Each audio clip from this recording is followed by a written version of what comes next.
Welcome to Charter Local Edition Northwest. Today we're interviewing some of the newsmakers in Kennewick, Washington, and my guest today is our Benton County Commissioner, Jerome Delvin. Thank you so much for being here. Thank you, Dan.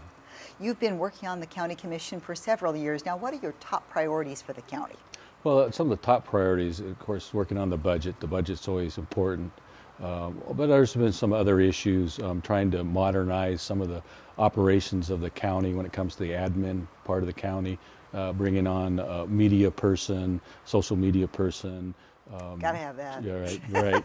And also just looking at efficiencies that we can do, that we can make better operations for the citizens and the service.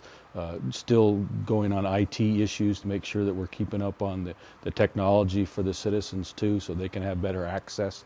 We've spent a lot of money and effort on the courts, computerizing the courts and for records retention and stuff like that. So it's been busy, and of course the human services area is always a struggle, along with the whole criminal justice system. And I noticed that you're concerned about some potential budget issues that might be looming on the horizon in future years.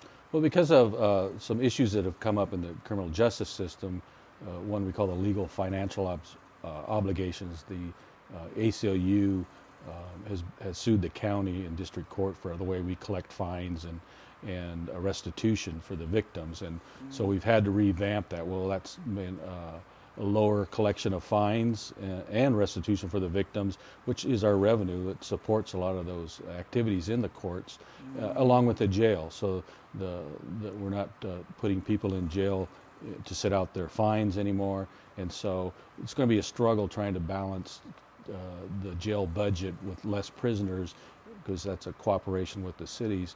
But also, we might end up having to lay off some employees just because the revenue's not coming in. And then the second big item is employees' costs are always the cost of having those employees. We're a service organization in one sense, and so our biggest costs are employees. And so healthcare is always rising. The COLAs, you try to keep the pay respectable and competing with the other employers around here to keep those good employees. And so that's always a struggle. That's probably the biggest cost driver in our 2-year budget here, is the employee cost. Any discussions on the table for ways to generate or bring in more revenue to help compensate? Well, there's one issue, and it's a statewide issue, is looking at that 1% limit that we have on taxes, on the property tax.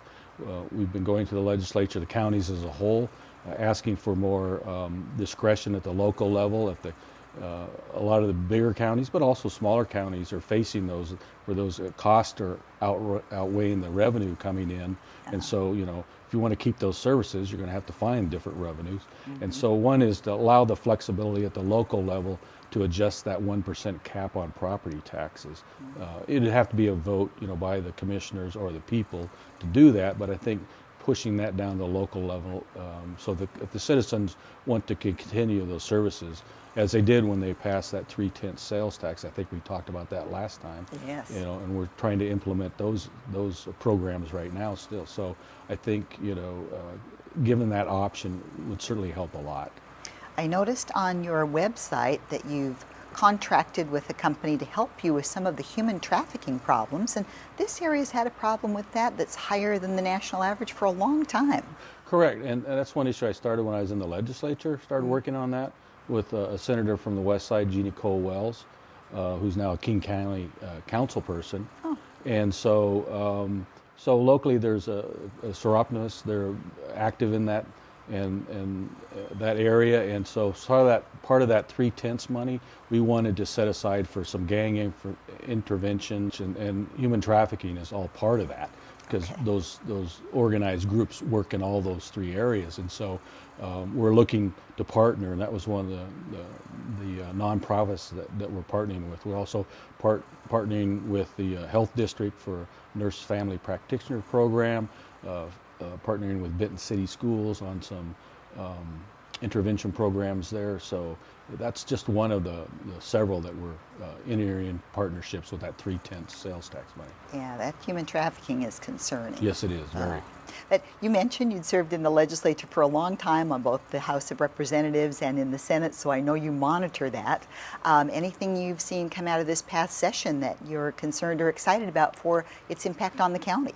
Well, I would say I'm a little disappointed in some of the things that we were trying to work over there, because the legislature this last session sure was a short session, but they're having their tough issues with their finances too, especially with that McCleary decision for the K-12 system. So so I'll continue to go over there and work my former colleagues and along with the other counties to work those issues for the counties to let us do a better job. I mean, we're kind of I look at it as a stepchild of the county, of the state almost. They're the ones that give us the authority to do things. And so if we want to do something, we don't have the authority. We have to go ask the legislature. And also the legislature will also tell you will do this, and then they'll have the funding for it. And so we struggle to keep those programs going too.